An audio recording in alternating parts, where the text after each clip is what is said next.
बढ़े और आपको ये बताएं कि पाकिस्तान स्टॉक एक्सचेंज में कारोबार का नया रिकॉर्ड कायम हो गया। आज कारोबार का हुजम पिछले रिकॉर्ड से 39% बढ़ गया। कारोबार के अख्ताम पर 547 पॉइंट्स का इजाफा हुआ। 100 इंडेक्स 46,848 पर बंद हुआ। पाकिस्तान स्टॉक एक्सचेंज के तिजारती हजम में इजाफे का क्रेडिट वज़ीर आज़म इमरान खान की मौजूदा मुआशी पॉलिसीज़ को जाता है। स्टॉक एक्सचेंज में रिकॉर्ड तारीखी ट्रेडिंग। कारोबार के इख्तिताम पर 547 पॉइंट्स का इजाफा हुआ। 100 इंडेक्स 46,848 पर बंद हुआ। स्टॉक एक्सचेंज की तारीख में एक दिन में 84% हसस की ट्रेडिंग हुई।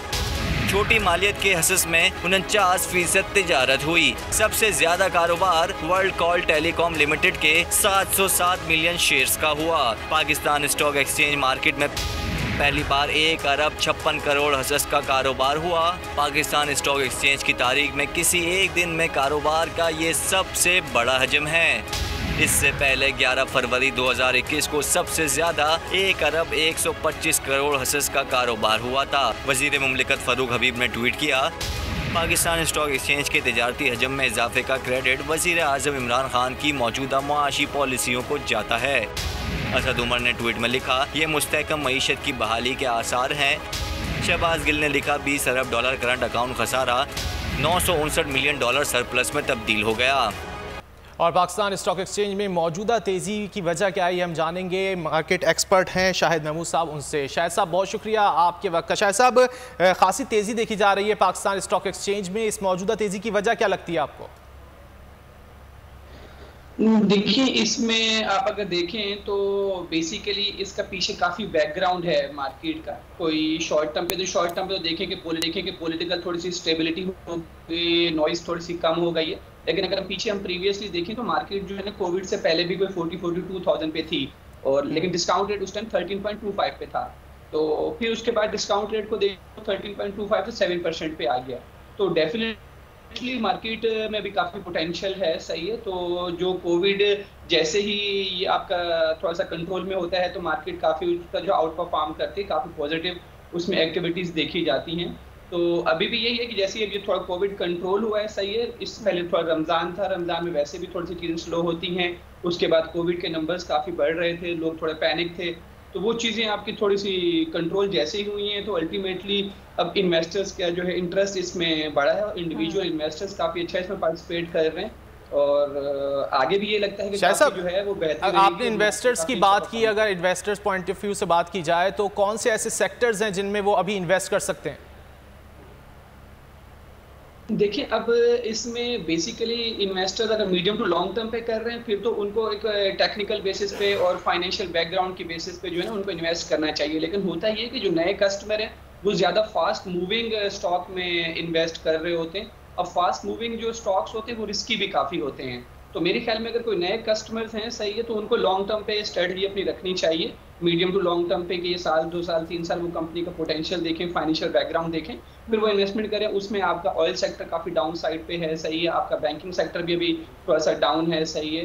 तो इसके अलावा आपका जो है टेलीकम्युनिकेशन सेक्टर में भी अगर वो कर रहे हैं, सही है, या IT सेक्टर में कर रहे हैं, तो वो थोड़ा देख के करेंगे कौन सी कंपनी में कर रहे हैं। तो क्योंकि शॉर्ट टर्म पे तो बातों का देखें, ऐसे स्टॉक भी हैं जो 5 to 10% एक दिन में प्रॉफिट जो है जनरेट कर रहे होते हैं, लेकिन उसी हिसाब से उसी रेशियो से फिर वो डाउन भी हो रहे होते हैं। तो थोड़ा सा इन्वेस्टर्स को देखना चाहिए, सही है, और फॉलो नहीं करना चाहिए, अपनी उनकी स्टडी और थोड़ा सा उसके बाद इंफॉर्मेशन की बेसिस पे डिसीजन लेने चाहिए। ठीक है शाहिद साहब, ये भी फरमाइएगा कि जैसा कि अब कोरोना की सूरत हाल मुल्क में मजीद बेहतर होती हुई दिखाई दे रही है, आप क्या समझते हैं कि गुज़िश्ता रोज़ जो रिकॉर्ड बना था, इस तरह के रिकॉर्ड्स मजीद आने वाले दिनों में भी बनते हुए दिखाई दे रहे हैं आपको? जी डेफिनेटली। देखिए, आप अगर देखें जो इन्वेस्टर्स हैं, सही, जिनके पास पैसा, उनके पास ऑप्शन थोड़े से लिमिटेड हो गए हैं। आपकी फॉरेन ट्रैवलिंग नहीं हो रही, आपकी बिजनेस एक्टिविटीज़ अभी भी ज़ाहिर है नॉर्मल 100% उस तरह अपना रूटीन में नहीं आई।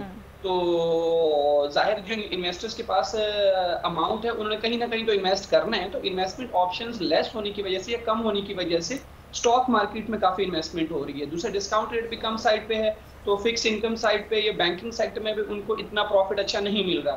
तो डेफिनेटली इन्वेस्टमेंट यहाँ पर आ रही है स्टॉक एक्सचेंज में। और जिस तरीके से स्टॉक ब्रोकर्स ने या उनके रिप्रेजेंटेटिव्स ने उन फाइनेंस मिनिस्टर से रिक्वेस्ट की है कि सीजीटी में या फर्दर कुछ टैक्सेस में, विद होल्डिंग टैक्स में कुछ रिलीफ दिया जाए स्टॉक इन्वेस्टर्स को, तो वो उन्होंने काफ़ी उसको एश्योरेंस दी है उसमें रिलैक्सेशन की।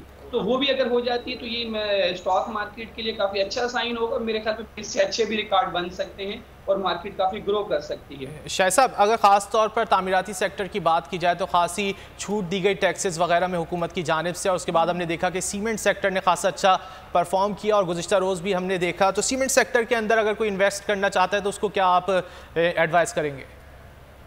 जी जी बिल्कुल, देखें ये जो कंस्ट्रक्शन सेक्टर है ये समझिए कि बिल्कुल सेफ एंड सिक्योर है कि जो गवर्नमेंट की जो स्ट्रैटेजी है कि गवर्नमेंट इसमें टैक्स में भी रिलैक्सेशन दे रही है और इवन कंस्ट्रक्शन सेक्टर को फर्दर जो रिलीफ दे रही है।